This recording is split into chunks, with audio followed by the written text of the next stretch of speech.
భర్త చనిపోతే కన్నీరు పెట్టిన మాగంటి సునీత గారి కన్నిటిని కూడా అపహాస్యం చేసే పరిస్థితి ఒక బాధ్యత గల మంత్రులుగా ఉన్న వాళ్ళే మాట్లాడుతున్న సందర్భంలో చాలా బాధ అనిపించింది. భర్త చనిపోతే ఒక మహిళ నటిస్తుంది ఏడ్చుకుంటూ, కృత్రిమంగా ఉంది ఏడుపు అంటే అర్థం కాని పరిస్థితి. అది గుండె లోతుల్లో నుండి వస్తుంది ఏడుపు భర్త చనిపోతే, కానీ నటించాలన్నా నటించడం సాధ్యం కాదు. అయినా కూడా మాట్లాడుతూ దాన్ని సమర్థించుకుంటున్న సందర్భం ఈ ప్రభుత్వంలో చూస్తూ ఉన్నాం.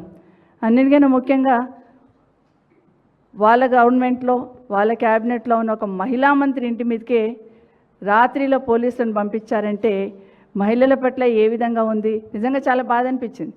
వాళ్ళ క్యాబినెట్లో ఉన్న మహిళా మంత్రి ఇంటి మీదకే పోలీసులను పంపించిన సందర్భం చూసినప్పుడు అసలు ఏం జరుగుతుంది? అందులో ఒక బీసీ మహిళ, ఏం జరుగుతుంది? రాష్ట్ర ప్రభుత్వం ఏ విధంగా తీసుకుపోతుంది? మహిళలంటే ఎంత చిన్న చూపు అనేది నిజంగా మహిళలకి ఈ రాష్ట్ర ప్రభుత్వంలో ఏం దక్కుతుంది? పేరుకు మాత్రం కోటీశ్వరులను చేస్తామంటున్నారు తప్పిస్తే నిజంగా కొంచెం లోపలికి వెళ్ళి చూస్తే ఎంతసేపు మహిళలను చిన్న చూపు చూడడం అనేది వాళ్ళ బిడ్డనే, మంత్రి గారి బిడ్డని చెప్పింది. ఎన్నో సందర్భాలలో మా అమ్మగారు ముఖ్యమంత్రి గారి మాటల వల్ల ఇంటికి వచ్చి ఏడ్చింది అని చెప్పింది. ఇంకా అంతకన్నా దౌర్భాగ్యం ఏముంటుంది? ఇది ఈ రాష్ట్రంలో మహిళల పట్ల ఈ ప్రభుత్వం ఏ విధంగా చిన్న చూపు చూస్తుందని అనడానికి కొన్ని సంఘటనలు మాత్రం మేము ముందుంచుతున్నాను.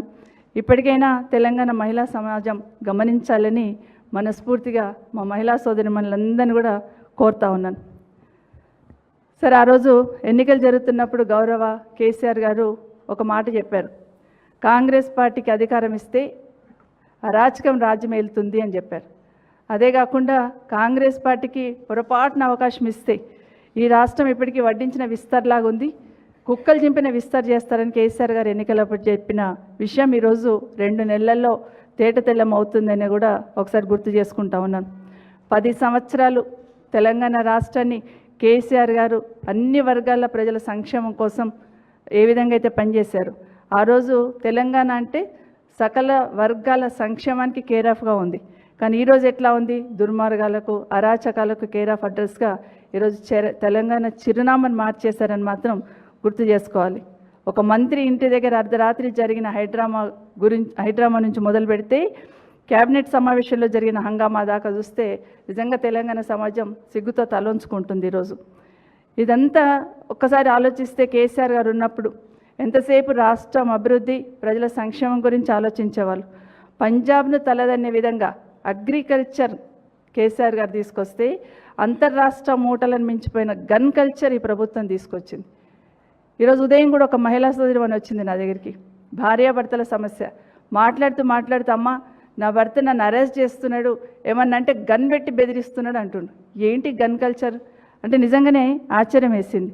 నిజంగా ఈరోజు పారిశ్రామికవేత్తలకు ఆ రోజు కేసీఆర్ గారు ఉన్నప్పుడు రెడ్ కార్పెట్ వెల్కమ్ చెప్పారు. కానీ ఈరోజు ఏమవుతుంది? వ్యాపారులను పాయింట్ బ్లాంక్లో గన్ పెట్టి బెదిరిస్తున్న సంస్కృతిని ఈరోజు ఈ ప్రభుత్వం తీసుకొచ్చింది. నిజంగా ఇది బాధ అనిపిస్తుంది. అందుకే పెట్టుబడులని వెనక్కి పోతున్నాయా, ఈ రాష్ట్రంలో పెట్టుబడులు పెట్టడానికి జంకుతున్నారని అనిపిస్తున్న విషయాన్ని ఒకసారి గుర్తు చేస్తూ ఉన్నాను. అసలు ఈరోజు మంత్రి గారి ఇంటి మీదకి పోలీసులు పోయారు. అసలు ఎందుకు పోయారు? ఎవరు పంపించారు? నిజంగా ఆ రోజు చూస్తూ ఉంటే అర్ధరాత్రి టాస్క్ ఫోర్స్ వాళ్ళు మంత్రి గారి ఇంటికి పోతూ ఉంటే ఆ రోజు మాట్లాడుతున్న సందర్భంలో సీఎం గారికి అత్యంత సన్నిహితుడైన అతని దగ్గరే ఈ డిస్కషన్ జరిగింది, సెటిల్మెంట్ జరిగింది. అక్కడే బెదిరించిందని లింక్ బయటపడ్డా కూడా అసలు అతని గురించి ఎంక్వైరీ చేసిందంటే లేదు. అసలు నిజంగానే మంత్రి గారి ఇంటి మీదకి పోతున్నప్పుడు ఎఫ్ఐఆర్ ఉందా? అసలు ఎఫ్ఐఆర్లో ఏం రాశారు? అసలు కంప్లైంట్ ఎవరిచ్చారు? అదన్నా కనీసం ప్రజల ముందు పెట్టాలి కదా పోలీస్ శాఖ డ్యూటీ ఏంటి? ఒక ఎఫ్ఐఆర్ బుక్ చేయాలన్నప్పుడు, ఒకరింటి మీదకి పోతున్నప్పుడు ఆధారాలు ఉండాలి. ఒక మంత్రి గారేమో లెటర్ రాశారంటారు, మరి ఆ మంత్రి గారు లెటర్ రాశారా లేదా అనేది పోలీస్ శాఖ చెప్పాలి. మరి మంత్రి గారి ఇంటి మీదకి ఇంకో మంత్రి గారి ఇంటి మీదకి వెళ్తున్నప్పుడు కనీసం ఎఫ్ఐఆర్ ఉందా లేదా? ఎఫ్ఐఆర్ ఉంటే ఏ బేసిక్ మీద ఎఫ్ఐఆర్ చేశారు, దాంట్లో ఎవరెవరి పేర్లు ఉన్నాయి, ఇవన్నీ చెప్పాల్సిన అవసరం ఉందా లేదా? అసలు నిజంగానే మంత్రి గారి ఇంటికి వెళ్ళమని ఆదేశించింది ఎవరు? అదన్న వివరాలు ప్రజల ముందు ఉంచాలి కదా. ఇవన్నీ వదిలేసి ఆ రోజు ఒక హైడ్రామా జరిగింది, అయిపోయింది అన్నట్టు వదిలేస్తూ ఉన్నారు. పోలీస్ శాఖ సంబంధించిన డీజీపీ గారు ఎవరైతే హెడ్గా ఉంటారో వారికే నేను ఇవన్నీ ప్రశ్నలు అడుగుతూ ఉన్నాను. ఎందుకంటే అసలు మంత్రి ఇంట్లో ఒక నిందితుడు ఉన్నాడని మీరు పోయి ఉన్నారు. అసలు నిందితుడికి ఆ ఇంట్లో ఆశ్రయం ఇవ్వడం నేరమా కాదా?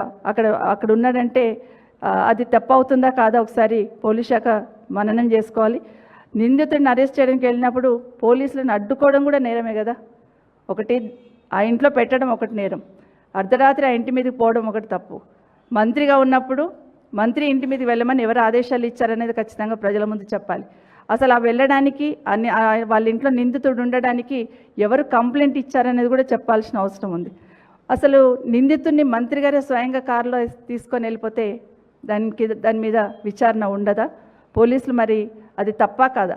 సమాజంలో ఇట్లా ఎవరైనా తీసుకెళ్తే మీరు యాక్సెప్ట్ చేస్తారా? ఇది కాకుండా అసలు ఈ వివాదానికి కేంద్ర బిందువు ఎక్కడ సెటిల్మెంట్ జరిగింది? మరి అక్కడ ఎక్కడైతే సెటిల్మెంట్ జరిగింది అంటున్నారో, ఎవరైతే ముఖ్యమంత్రి గారికి చాలా దగ్గర ఉన్నారని అంటున్నారో, మరి వాళ్ళ దగ్గర సెటిల్మెంట్ జరిగింది అన్నప్పుడు అతన్ని కూడా విచారించాలి కదా. అతన్ని ఎట్లా వదిలేస్తారు? అదే కాకుండా ముఖ్యమంత్రి గారి నివాసానికి సమీపంలో ఈ ఇన్సిడెంట్ జరిగింది అంటున్నారు. మంత్రి గారి కూతురు ఏం చెప్పింది? అక్కడ ఎక్కడైతే సెటిల్మెంట్ చేస్తున్నారో అక్కడ గన్ కూడా ముఖ్యమంత్రి గారే ఇచ్చి పంపించారు స్వయంగా మాట మాట్లాడుతున్నారు. అసలు దీని వెనకాలంతా ఏం జరుగుతుంది అని పోలీస్ శాఖ కంప్లీట్గా విచారణ చేసి చెప్పాల్సిన అవసరం ఉందా లేదా ఒకసారి ఆలోచించాలి. ఈరోజు ముఖ్యమంత్రి గారి దగ్గరున్న వ్యక్తి దగ్గరనే గన్ ఉందన్నప్పుడు అది ఎక్కడి నుండి వచ్చింది, ఎలా వచ్చింది అని ఎంక్వైరీ చేయాల్సిన బాధ్యత పోలీసుల మీద లేదా? అతన్ని పిలిచి ఎంక్వైరీ చేయాల్సిన ఆలోచన ఉందా లేదా అనేది పోలీస్ శాఖ చెప్పాల్సిన అవసరం ఉంది. ఇదే కాకుండా గన్ను వెపన్ టేబుల్ మీద పెట్టి బెదిరించింది అంటున్నారు. ముఖ్యమంత్రి గారే స్వయంగా గన్ ఇచ్చారంటున్నారు.